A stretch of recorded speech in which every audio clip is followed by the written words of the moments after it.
Hello, everyone. I'm Kathleen. This is Kathleen's Trot and Trail. Today is Saturday, the 11th of February, and it has, as per my usual, been like 3 or 4 months since I last did a video. I always have such great, plans and ideas and all that good stuff of when I'm going to do a video, and then they seem to somehow fall apart because life gets in the way, as it does for everybody. But work has been really hectic. Then I will retire in September.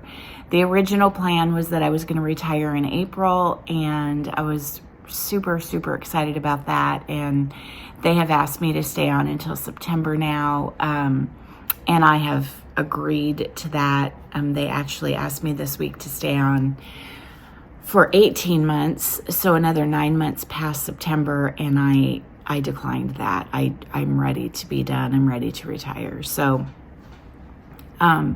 looking very much forward to that, but in the meantime, it has kept me super busy. That has been a big portion of why I haven't had an opportunity to record recently. However, I've had a couple of dear friends ask me to do videos again, and I always think there's so many amazing stitchers out there doing floss tube videos and great tutorials and all of that kind of stuff, and I really don't have that to offer.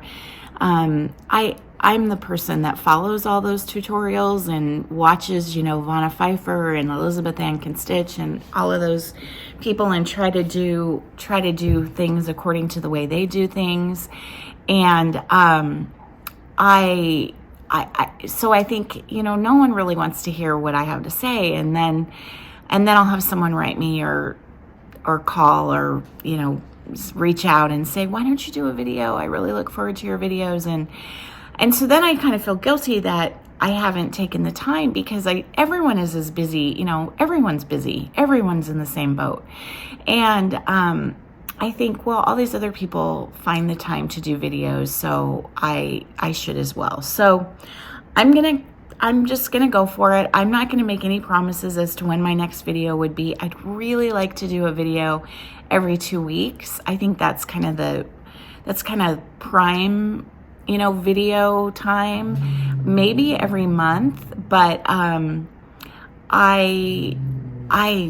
sorry, Mindy's behind me and she's growling. I'm not going to make any promises. I know that March and April I have to do a bit of travel for work and a bit of travel for fun. And so I know it's going to be busy, and so I'm not going to make any promises, but that's sort of my ultimate goal, is every 2 to 4 weeks to do a video. And we'll just see. So I do find the time to stitch. It's not that I don't have the time to stitch. And I do find the time to do lots of other crafty things as well. Part of the problem is that, like everyone else, I have a finite amount of time, and I sometimes selfishly think, well, I'm just going to stitch rather than record a video. It does take me a good amount of time to do a video and edit it and upload it. It takes forever to do an upload. And which is why I have a little experiment that I want to do today. My last floss tube video that I had done a lot of edits and inserted a lot of pictures took something like 26 hours to upload, which is just ridiculous. So if I insert any pictures at all, I'm going to insert them either at the beginning or at the end and not in the middle, and see if that makes it any faster to upload. So we'll see. I don't know. But I have a whole stack of whips, and I have a few things that are finished and FFO'd, and a couple other things to talk about. And so I'm going to just go ahead and get started. I don't really have a life update. Other than work, I guess I already gave you kind of a life update. We had I'm not going to say we had a good holiday. We did not have a good holiday.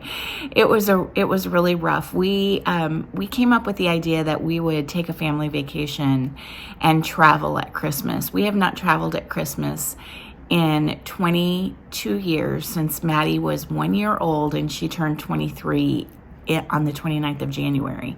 And so we have been home and had Christmas at home, at our home, for the last 22 years. And family has come to us, or we've had family for Thanksgiving and then not traveled at Christmas. And we got caught up in all the Southwest crazy. And long story short, everyone in our family made it to, we were going to Las Vegas.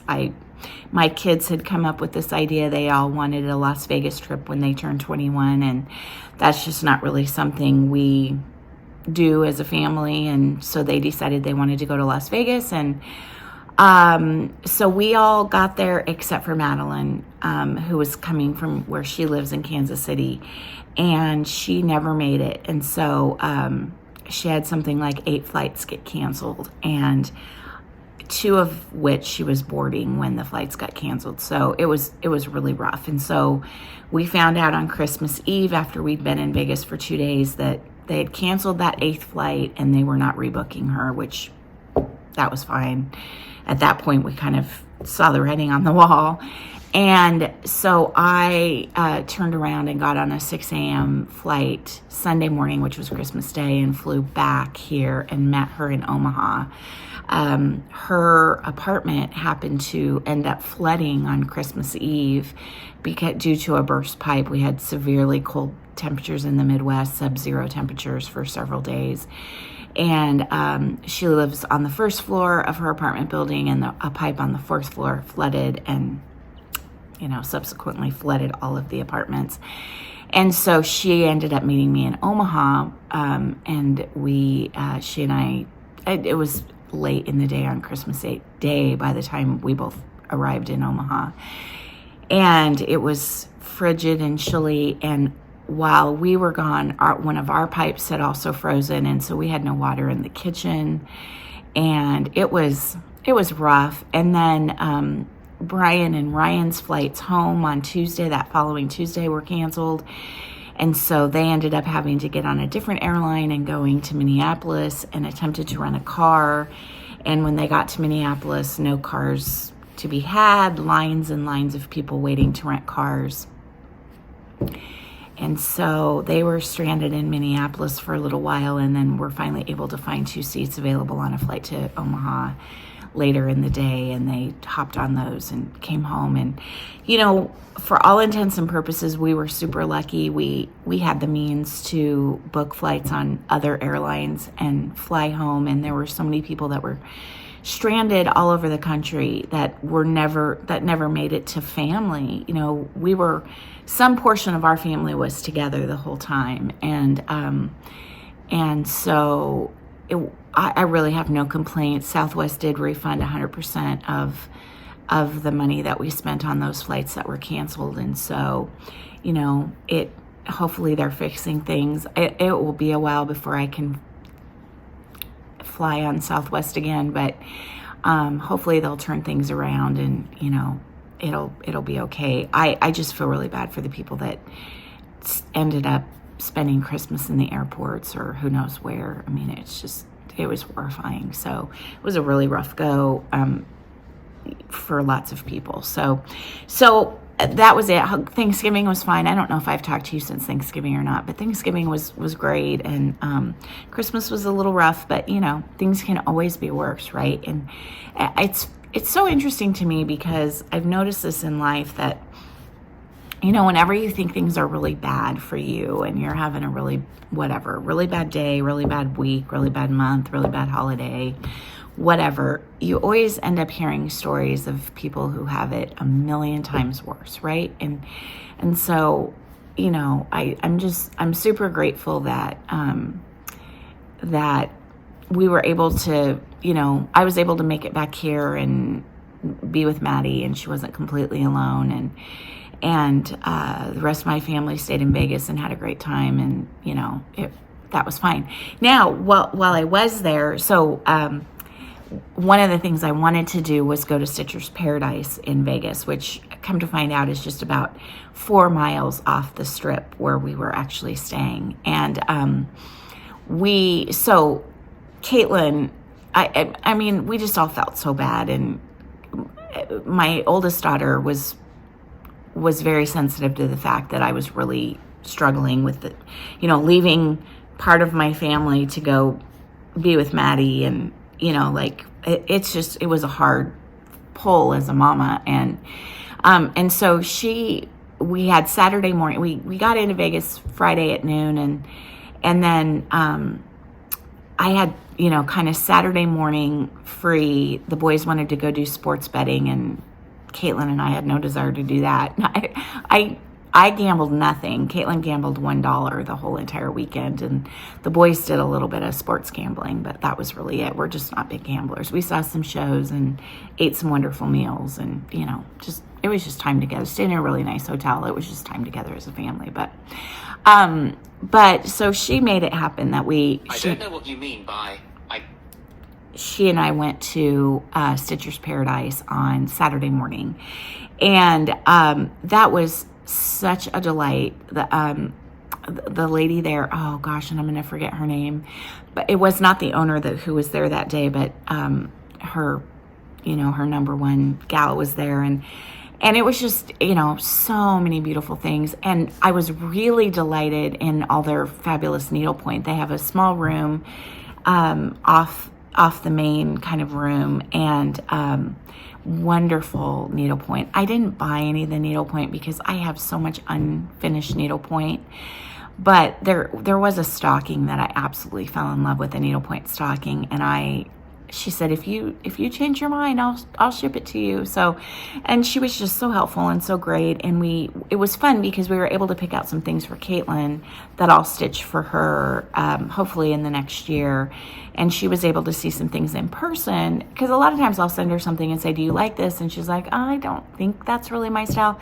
But then she'd see it in person and, oh yeah, I really love that. And so if you haven't been, it just, I'm fortunate. I have an LNS. I have a great LNS here. But it's always fun to go someplace else and see, what they have. And if you haven't been, it's just, it's eye candy for the eyes, tons of models, just, lots of flosses, everything. I mean, just everything. It was a lot of fun. So that was the highlight of my trip to Las Vegas. So anyway, let me go ahead and get started here on some FFOs. I started out the year thinking I was going to do WIPCO. I've tried WIPCO several times and not been successful with it, and I always get in a very much of a planning mode in end of December, beginning of January. And I had a lot of time at the end of December this year because we didn't buy any gifts for the kids and, or for each other. The trip was our counted as all the gifts that we would normally buy. Didn't do stocking stuffers because we weren't even going to be home. And, so I kind of found myself with quite a bit of time to think about what I wanted to do for 2023 in terms of my crafting. And my word this year, I always, I don't know, maybe the last 5 or 6 years, I've had a word of the year. And this year, my word of the year is pivot. And the reason that it's pivot is because I find myself, I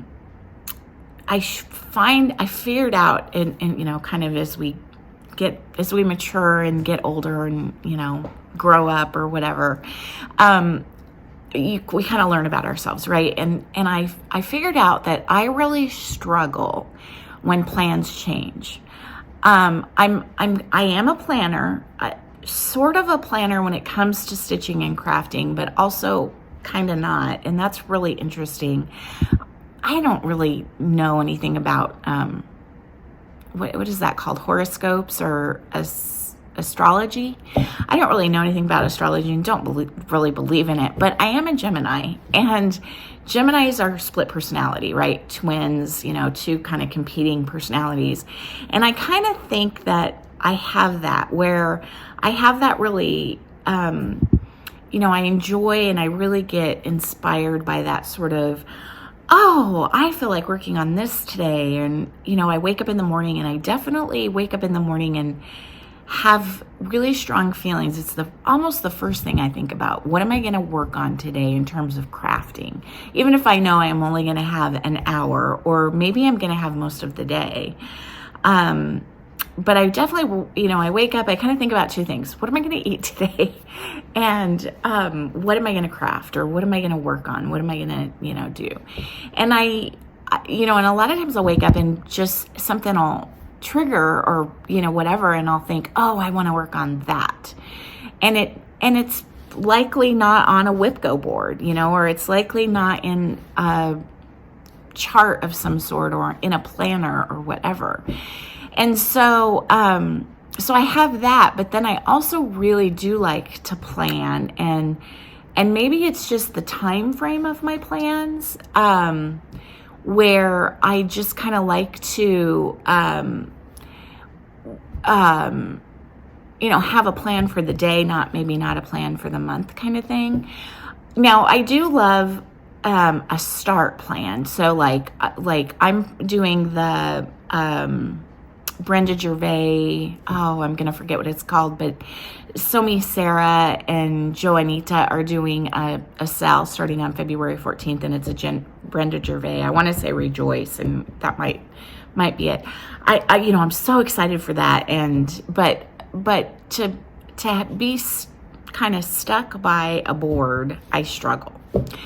So I did a whole WIPGO board, and in December, and I actually inspired my youngest daughter to do a kind of a bingo board for the year in terms of her sort of long-term plans and goals for the year. She was like, oh, that'd be really fun. I have all these things I want to do in 2023. I could put them on the board and do 2 a month. And so I helped her with that, and that was fun that she was inspired and kind of excited to do that. But I think I got to January 2nd, and WIPGO was already out the window. And so I don't know. I kind of, as of today, February 11th, I kind of want to have a big and a little that I'm concentrating, or a big project and a bunch of little projects, because right now I have a million of both. And I don't, I have to be able to work on what I want to work on. I just have to be. But I noticed that if I do a bunch of smalls, if I get inspired to do a bunch of smalls, which I just did finish several smalls, then I automatically think, oh, I want to work on, this sampler, or I want to work on this giant chart, or whatever. I'm trying not to buy any new charts outside of probably a few market releases for the year, but I've already blown that too. I have resisted several. I did buy one the other day that my friend Colleen inspired me to buy. But in general, I'm trying really hard not to make a bunch of purchases. I won't say none, but I'm trying not to make a whole bunch. So, anyway, I kind of have a pile of things that I've been working on pretty monogamously, I guess, but there's a bunch, so I don't really know how monogamous that is. I have a couple things that I want to finish for the year, and, so I'm just going to go from there. I don't want to do WIPGO and not be successful, and then be my phone's ringing, things start happening the minute I start to record. So anyway, let's just go from there. That's bottom line is I don't really have any plans other than, a couple of sals and work on things that I have in the works that I love. I've heard so many Floss2 people say this recently, like, I love what I have, so why not just work on that stuff? And that's really my goal, is work on the stuff that you have, work on the stuff that you've started, and have some finishes for the year. I had I think three big sampler, fairly good size sampler finishes last year. So that was fun. And I'd like to have at least that many this year, and then some smalls, and, and then some gifts and what have you. So anyway, okay. So this is just a small sampling of things I finished since I last talked to you. I had several gifts that I gave to people for Christmas. I have a Christmas gift here that still hasn't been given. I have several things, and then a big, I can't remember if I showed you. Well, let's just start there. I finished Grateful, Thankful, Blessed, which is probably one of my all-time favorite charts that I've ever done, although I can't say that I've done a sampler that I didn't absolutely adore. Up until I finished the Noel sampler, which I showed you in the fall,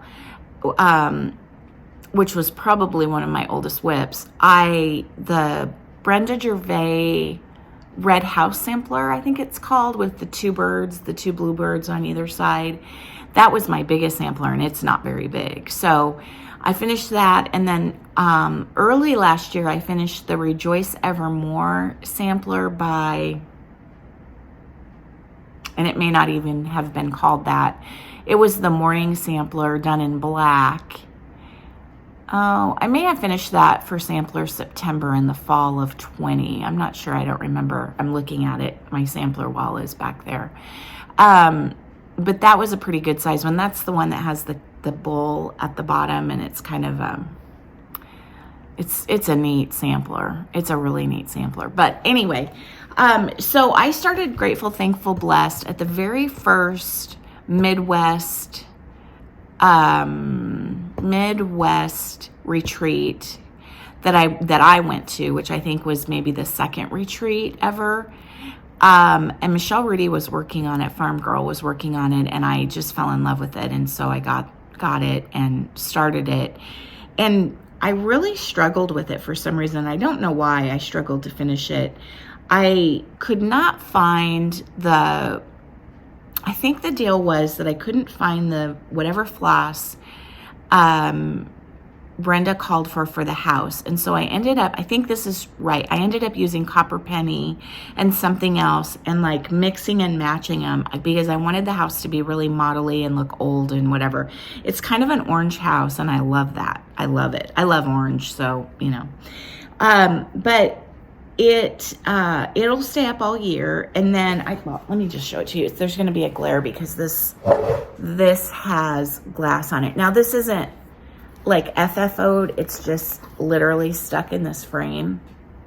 So I ordered this frame for Noel sampler, and it wasn't big enough. And this was a frame that I ordered, that I specified the dimensions and ordered it from, I think it's called pictureframes.com. And as you can see, it's a really thick, really neat, kind of knobbly frame. And it came, now number one, it came broken. Let's see, where is it broken? It's broken over here. And I think it was broken by the shipping company. I think that they were really rough with it. Because pictureframes.com does a really good job of wrapping their frames. And so I think they had to be just really, well, I was going to send it back and then realized, I don't think that's big enough, and it wasn't. And so I thought, well, I'll just keep it, and I don't know, maybe I can size it down and, whatever. I'm not that talented to work with wood. I'm amazed when people, use like electric saws and do stuff with their frames. I'm just not that talented. So when I finished Grateful, Thankful, which I did finish before Thanksgiving, I'm pretty sure, did I finish it before now I can't remember. Anyway, it doesn't matter. I stuck it in here just because I had a frame and I wanted to, I'm always anxious to like get it up on the wall. I think there's too much space. I don't think this frame works. I think there's actually too much space. And I added this because there are spots where the fabric doesn't go all the way out. So I added that lace. The lace is not glued or sewn in or anything. It's just sitting there. That's why it's kind of crooked. So I need to spend some time and like look for a real frame for it and really actually frame it, or potentially take it in and have Julie frame it at some point. But I love this. I think this is just stunning and so pretty. I'm pretty sure I didn't use most of the called for just because I didn't have them and I wanted to start it and not, you know, have to worry about the called for and all of that. But I love that white pumpkin and the crows and the people and the house. The house is just awesome. And once I set my mind to it, it went pretty fast. The house was kind of never ending, but it was a lot of fun because I pulled, as I said, from 2 different skeins. And then I had to order more copper penny, and that die lot was different, but I liked that. I liked it because it gave it a more... Anyway, at some point in time, I thought I wanted the light on in this window, and so I did that in yellow, and I don't really care for that now. I should have done all the windows black, but it's okay. I'm gonna leave it because that was, you know, that was my inspiration at one point in time, and inspiration changes. So anyway, that's grateful, thankful. That'll stay up all year. I really like that. I am super happy with it. So that is I think my most recent large finish. And then I had a whole bunch of Christmas smalls. I did, I don't know, probably 2 or 3 ornaments for myself. I did not do ornaments for the kids. I started them. And then I kind of, what was in the back of my mind was there wasn't going to be any way to really do, you know, like give them to them. And I didn't think they'd really be excited to have them in Vegas when, you know, they didn't have a tree to put them on. And so the girls and I every year do an ornament exchange, where we exchange 3 ornaments each. And I did make each of the girls 6 ornaments. 3 of them were stitched from a quilting book. They were stitched ornaments. I mean, like sewn ornaments, and quilted. And those turned out really cute. And then 3 of them were painted ornaments. And, yeah, so I did do those ornaments, but I didn't do any cross-stitched ornaments for the kids this year. So first time in a really long time I haven't done cross-stitch ornaments. One Christmas gift that has yet to be given, I thought I would show it to you, is this little sweetness. This is from a Twin Peak Primitive Christmas ornament book. I think there are 10 or 20 ornaments in that book, and I think it came out this year. It may have been from last year. I happened to see it, and I would show it to you, but my sweet, ever-loving golden retriever got to it the day that I finished this. I was excited to get it FFO'd, and I ran upstairs to, you know, make it into a pillow, and left the book in my stitchy spot, and she decided to eat it. So I was able to salvage some of the charts in that book, but not all of them. I would like to stitch this again for myself and again for another friend. It was, for some reason, this was a really fun stitch. The teacups were just a hoot to stitch. And I think it'd be fun to do the teacups in different colors. I did this, I think called for, because I think it was DMC. And the little pretzel and the cookie and the other frosted cookie and the peppermint. I just think this is just, it's just divine. It's a great ornament. So turned it into a pillow. I used a little bit of flannel down here, and then on the back I had this great, I came across this great crushed velvet. I think it's Lady Dot Velvet. Velvet. Did I say that? Lady Dot Velvet. Yeah, velvet. That I loved for the back, and just a little thing to cover up the, what does that say? Oh, this was from a ribbon that came on a quilt kit.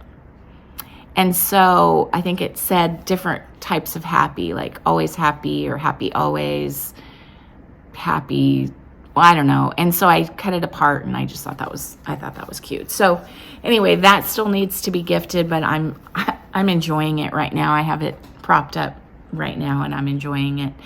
Kind of staying with the Christmas FFOs, I wanted to do a whole bunch of winter type, snowman type finishes. I have a few. I wanted to do a few more. This is I'm stitching with the Housewives. What is this called? Hello Winter. I think it's called Hello Winter. And it does normally say, the chart has Hello Winter written in it, and I just wanted it to say winter. I finished this on a, I forget the company, but that's the back. And I like those kind of finishes because then you can just kind of prop it up. I have this propped up with a little winter village that I have sitting over there. Anyway, what got me about this chart was the snowman. At first, I just kind of glanced at it. Chicken, cat, snowman. Yeah, I love it. Well, then I started realizing, I was like, why is this little tiny chicken down here? Why is there a little tiny chicken down here and then a much bigger chicken here and then a cat up here and then a white cat here? And I realized that this is a snowman chicken and a snowman cat and a snowman, and then the cat and the chicken apparently built the snowman cat and the snowman chicken. I thought that was really cute. Little snowman chicken. So, yeah, that's really cute. I just love that. And then I just finished it off with some, what is this? A little bit of some kind of lace that I had and some more flannel that I had that I thought that looked really pretty, and I think these come from the Felt Pot on Etsy. Little snowballs. So, okay. And then, so that's Christmas. I had other Christmas, but whatever.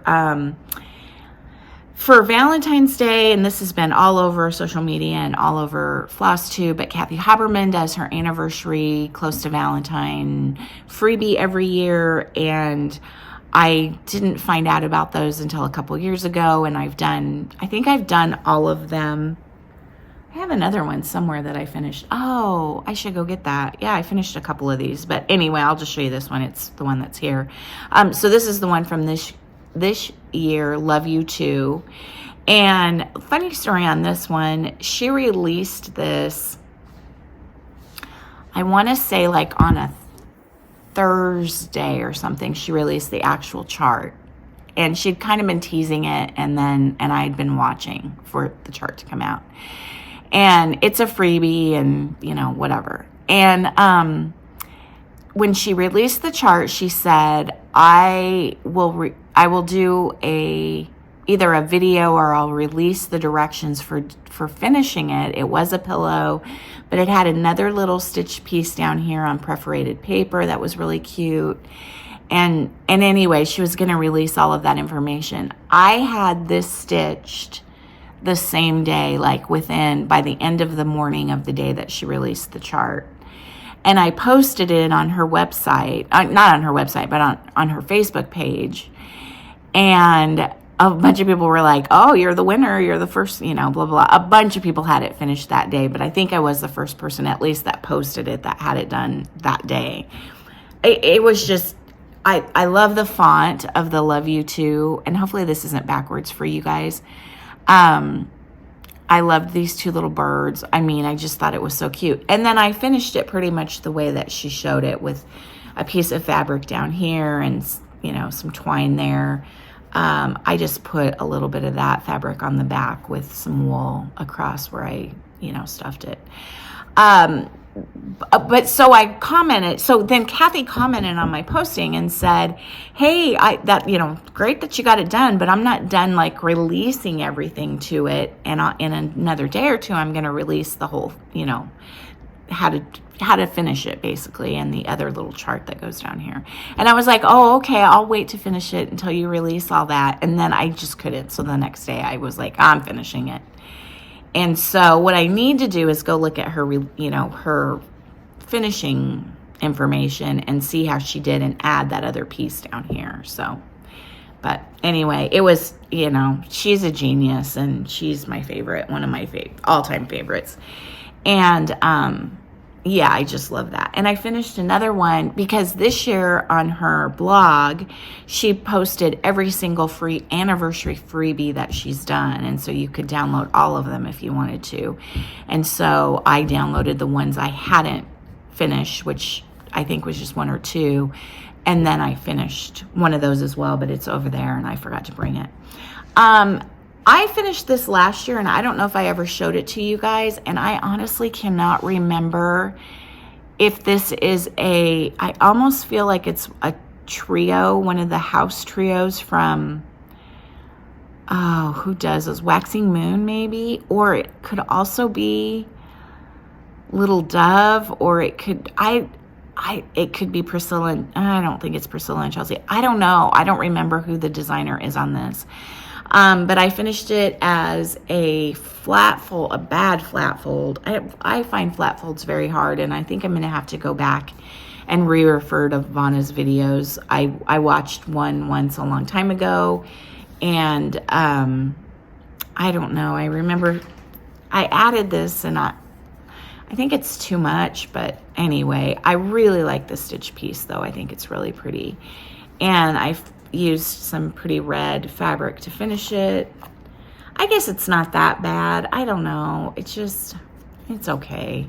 I don't think I'm doing something wrong when I'm combining my two pieces of either mat board or, you know, cardboard or whatever, because they're not super flat, and I don't know what I'm doing wrong there. So I need to kind of look at that.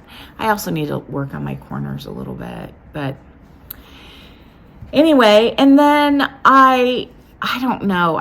So I was watching Vanna, and she showed a Santa, and I've done several of those Santas. I've done them for gifts, and I have a couple that I've done for myself, and I think I have all of the patterns or all of the kits, but they're the Mill Hill Santas, and there's two different series, and they have it's just their faces with their beards. And then they're beaded, and, you know, they're little Mill Hill, and they're done on perforated paper. And she finished one at Christmas. I think it was her 12 Days of Christmas, her first one. And she did it differently. I normally do my Mill Hills on what do I do? I just do them on the perforated paper, and then I normally put a piece of wool, cardboard, and then wool on the back.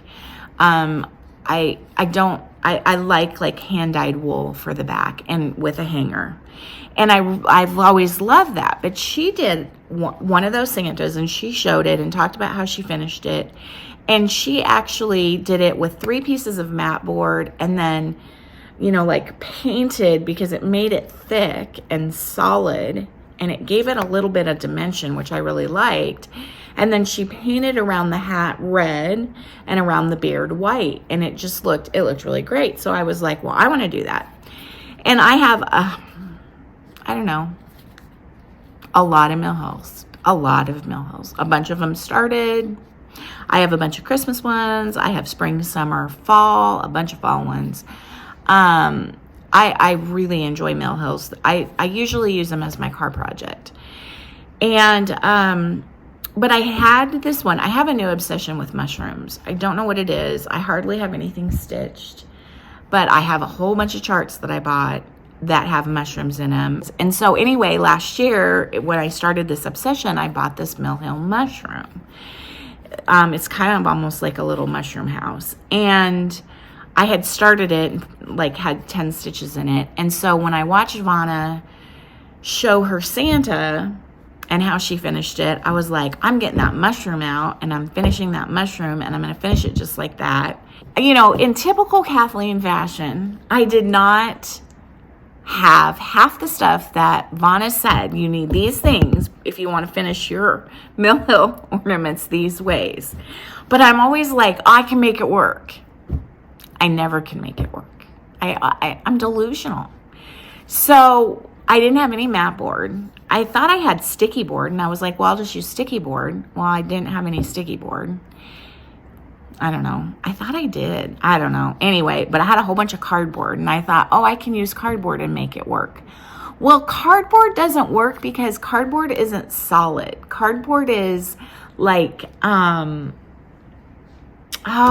there's a word for it, but it has a solid piece and a solid piece, and they're very flimsy. And then it has an inside piece that's like, I don't know, there are roofs like that. But, you know, you're yelling at me what the word is. All I can think of is serrated, and that's not the word.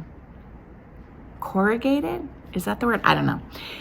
And so I put all these pieces of cardboard together, and I, you know, traced the ornament, because Vonna was like, just trace your ornament on the mat board and then cut it out.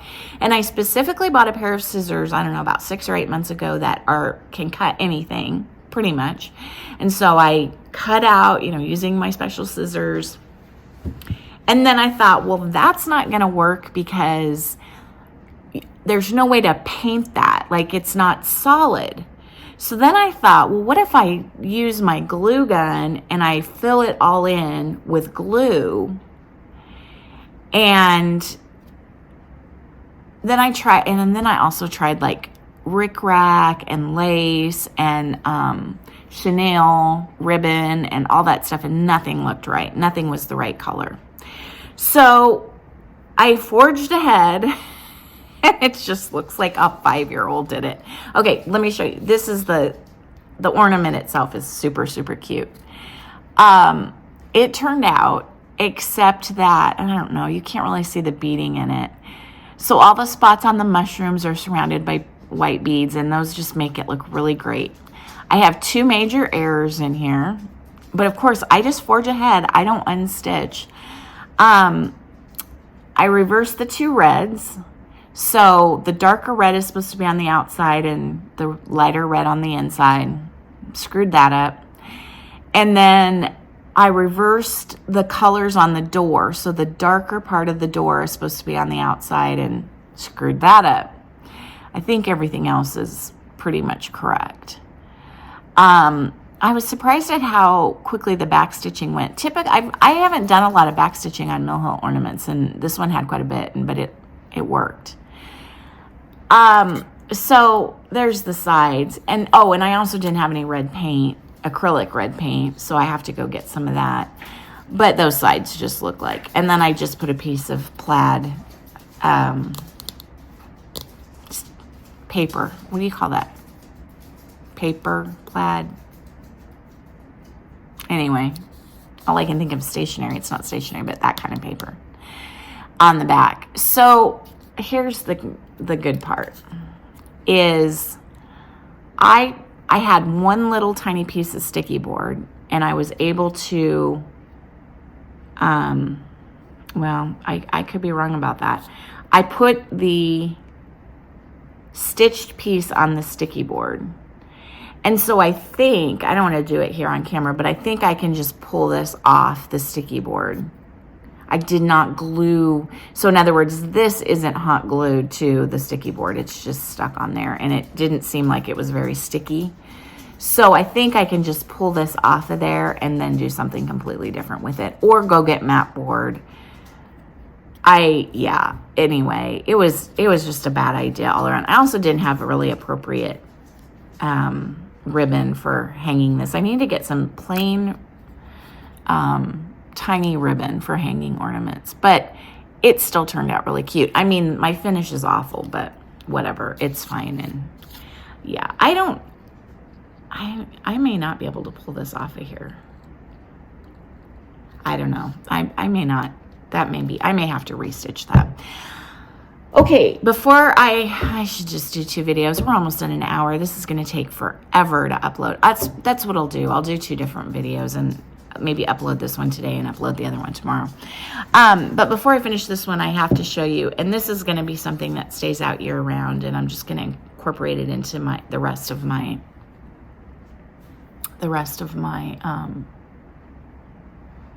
decorations. I lost my train of thought when I realized I was going to have to do 2 videos.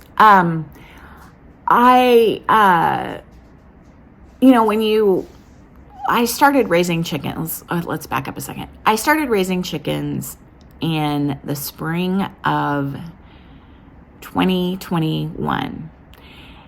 And I started raising chickens because we moved to a property that, because we wanted to live, we wanted a piece of land, and we wanted to not really be farmers, but we wanted to have a nice big garden. We wanted to, I wanted to raise chickens, have always wanted chickens. Wanted to raise chickens where they weren't going to be, a problem for other people. Brian wanted to have, property to take care of, and we wanted to have, we wanted to be out in the country, all of those things. But the spring of 2021 was also COVID.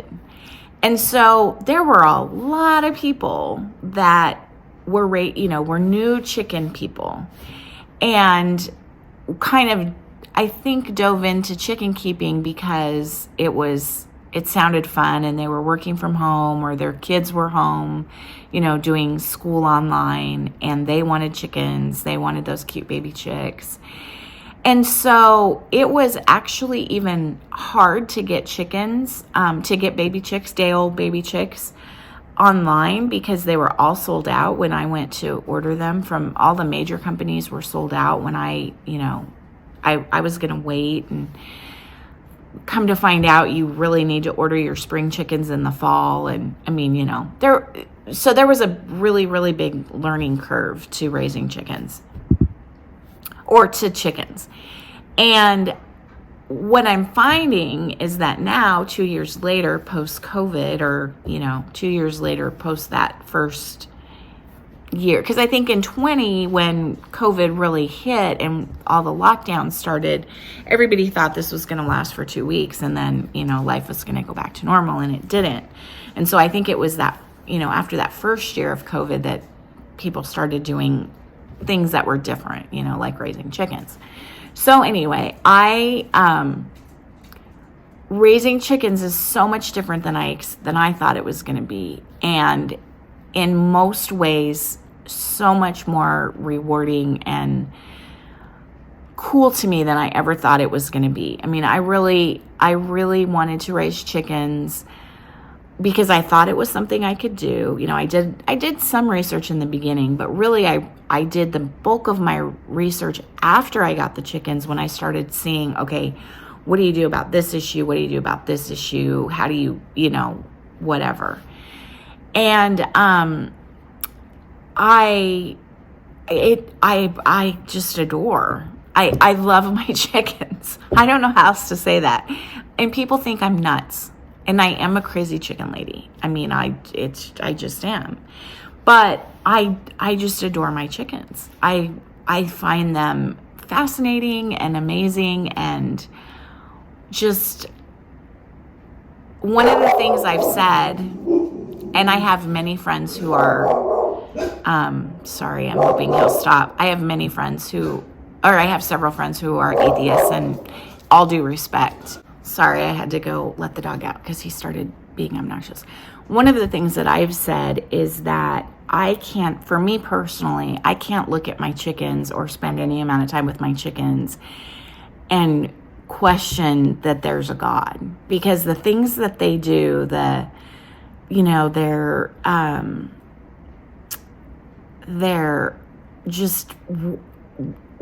capabilities, their intelligence, they can be dumb, no question. I mean, they can be just silly, but there's things that they do that you just think, there's just no way. There's no way that there's not a higher power that, has ordained this and directed this. And it's so interesting. And so irregardless, I adore, and I will raise chickens, I think, until I can't walk. I mean, I've thought about that, because I might have to hire help at some point, because the feed bags tend to be pretty heavy. And, but as long as I can walk and make it out there and, do what needs to be done, I think I'll raise chickens always, And now, one of the things that's been hard for me is that chickens don't live forever, and they live 5 to 8 years. And I have a friend who raises chickens as well, and she's lost two of her original chickens this year. And they lived, a really long time, but 5 to 8 years just isn't that long in our whole scheme of things. And I am having a really hard time, not being super attached to my chickens. And so I think we lost a chicken in the late summer, who literally just disappeared one day when they were out free ranging. And I had come in the house for something, and she just disappeared. And she was one of my favorites, and it was just heartbreaking.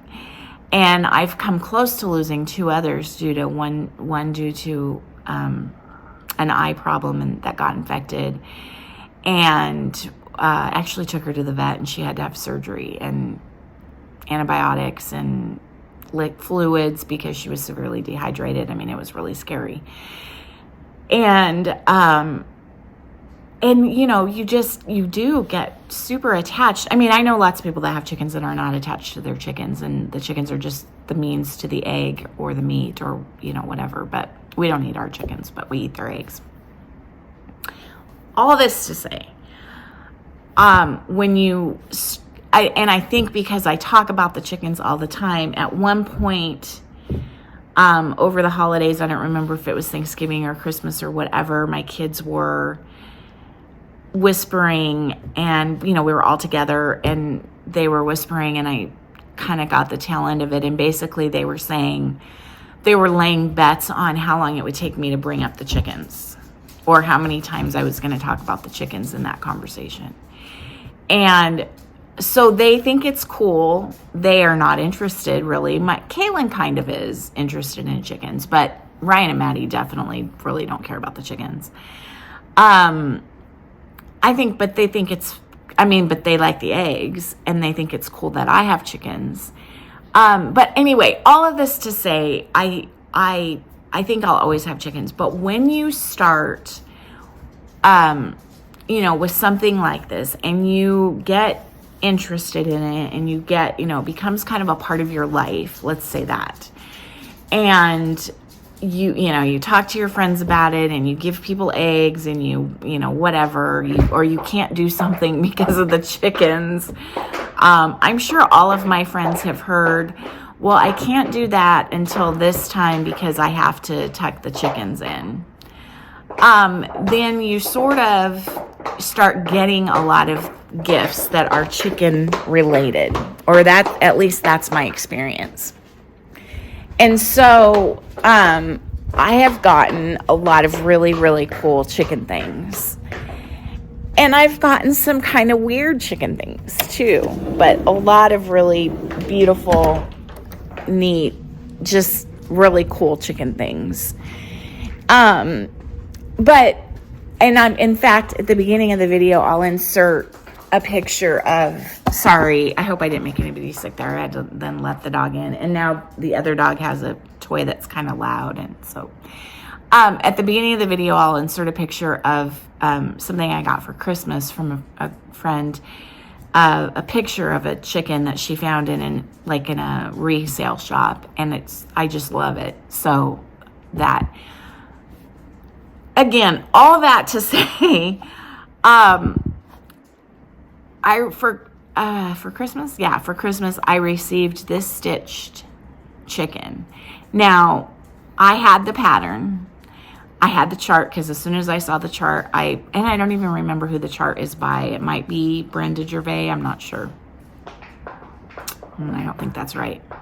I can't remember. But anyway, I had the chart. Because I was someday going to stitch it. I have a million chicken charts. I love chicken charts.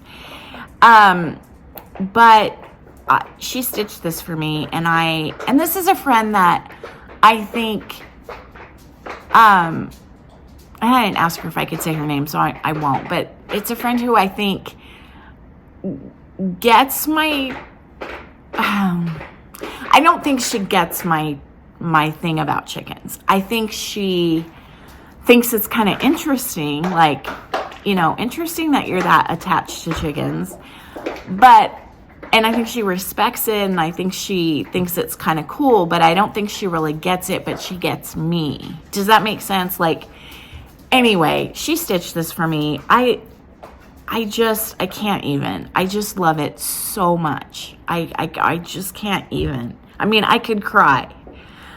And the incomparable Vanna Pfeiffer finished it, does a lot of her finishing for her, and she finished this, and I knew, and I asked her, as soon as I opened it up, I was like, that's a Vanna finish, and I asked my friend, and she said, yeah. So I just adore it. I adore everything about it, and I think looking at this is kind of one of the reasons I think my flat fold was so bad, because when you look at this, you're like, yeah, that flat fold looks like a 5-year-old finished it compared to this. Anyway, I've talked way too much about this. So without further ado, here is my chicken. Now I have one pure white chicken, and I have and they're sisters. I have they came from the same batch. They might not technically be sisters. And then I have I call her an off-white or a dirty white chicken. And they're very bonded. They're together all the time. And the one that's dirty white is, and I'll try to insert some pictures at the beginning too. I don't want to do it in the middle because I think it'll make the video last forever. The one that's dirty is the one that had the eye issue. So chickens have 2 eyelids, and I think someone somehow accidentally pecked her inner eyelid, and it ripped it right down the middle. And then it got infected, and she stopped eating. We knew she had an eye problem. She wouldn't open her eye. I thought she had something stuck in there. I tried to get it out, couldn't. And then she stopped eating, and then I went out of town for a weekend, and Brian tried to take care of her, and we crated her, separated her, and she just went downhill, downhill, downhill. And by the time I got home, she was barely moving. And so I took her, I found a vet. We live out in the middle of nowhere country. Couldn't find a vet close to me. Had to drive into Omaha for a chicken vet. And he was amazing. Just a young guy, newly vetted. And he actually did surgery and removed that eyelid and that inner eyelid, and then they gave her antibiotics and fluids and brought her back.